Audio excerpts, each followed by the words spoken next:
Gujarat Titans తో జరిగిన match లో ఆర్సీబీ ఇంపాక్ట్ ప్లేయర్ కన్నా పేస్ బౌలర్ ఎక్కువ రన్స్ కొట్టడం ఇప్పుడు ఆసక్తికరంగా మారింది. అహ్మదాబాద్ వేదికగా జరిగిన ఈ మ్యాచ్ లో ఆర్సీబీ అదిరిపోయే ఆరంభం ఇచ్చిన పవర్ ప్లేలో 2 వికెట్లు కోల్పోయింది. ఒకవైపు స్కోర్ బోర్డు పరుగులు పెడుతుంటే మరోవైపు వికెట్లు కూడా అలానే ఫటాఫట్ పడిపోతున్నాయి. 126 పరుగులకే 7 వికెట్లు పడడంతో ఆర్సీబీ తమ ఇంపాక్ట్ ప్లేయర్ వెంకటేష్ అయ్యర్ ని బరిలోకి దించింది. అయ్యర్ క్రీజులోకి వచ్చే సమయానికి ఆర్సీబీ స్కోర్ 14 ఓవర్లకు 126 పరుగులు 7 వికెట్లు కోల్పోయింది. దేవదత్ పడిక్కల్ అవుట్ అవ్వగానే వెంకటేష్ అయ్యర్ క్రీజులోకి వచ్చాడు. అయ్యర్ వచ్చాడో లేదో ఆ వెంటనే రొమారియో షెఫెట్ కూడా అవుట్ అయ్యాడు. దాంతో ఆర్సీబీ 126 పరుగులకే 8 వికెట్లు కోల్పోయింది.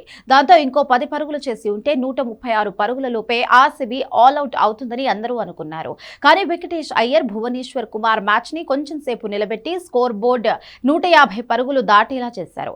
అయితే ఇంపాక్ట్ ప్లేయర్ కి టెయిల్ ఎండర్ సింగిల్స్ తీసి స్ట్రైకింగ్ ఇవ్వడం సహజం. కానీ ఇక్కడ వెంకటేష్ అయ్యర్ భువనేశ్వర్ కుమార్ కి సింగిల్స్ తీసి స్ట్రైకింగ్ ఇచ్చాడు. భువి కూడా తన అనుభవాన్నంతా ఉపయోగించి మంచి బ్యాటింగ్ చేశాడు. సింగిల్స్ తీస్తూనే బౌండరీలు కూడా బాదాడు. భువి వెంకీ ఇద్దరు కలిసి 30 బంతుల్లో 29 పరుగులు నమోదు చేశారు. 15 బంతుల్లో ఒక 4 తో కేవలం 12 పరుగులు మాత్రమే చేసిన వెంకటేష్ అయ్యర్ అర్షద్ ఖాన్ బౌలింగ్ లో అవుట్ అయ్యాడు. వెంకటేష్ అయ్యర్ అవుట్ అయిన తరువాత బంతికే హెజల్వుడ్ రన్అట్ అయ్యాడు. భువనేశ్వర్ కుమార్ మాత్రం 15 బంతుల్లో 2 4లు 15 పరుగులతో నాట్అవుట్ గా నిలిచి జట్టు స్కోరును 155 వరకు చేర్చాడు. ఇక మ్యాచ్ విషయానికి వస్తే తొలుత బ్యాటింగ్ చేసిన రాయల్ ఛాలెంజర్స్ బెంగళూరు జట్టు 19.2 ఓవర్స్ లో 155 పరుగులకు ఆల్అవుట్ అయింది. ఈజీ టార్గెట్ చేజింగ్ లో గుజరాత్ టైటన్స్ తడబడినప్పటికీ వచ్చిన ప్లేయర్ వచ్చినట్టు పరుగులు రాబట్టడంతో 15.5 ఓవర్స్ లోనే విజయం సాధించింది.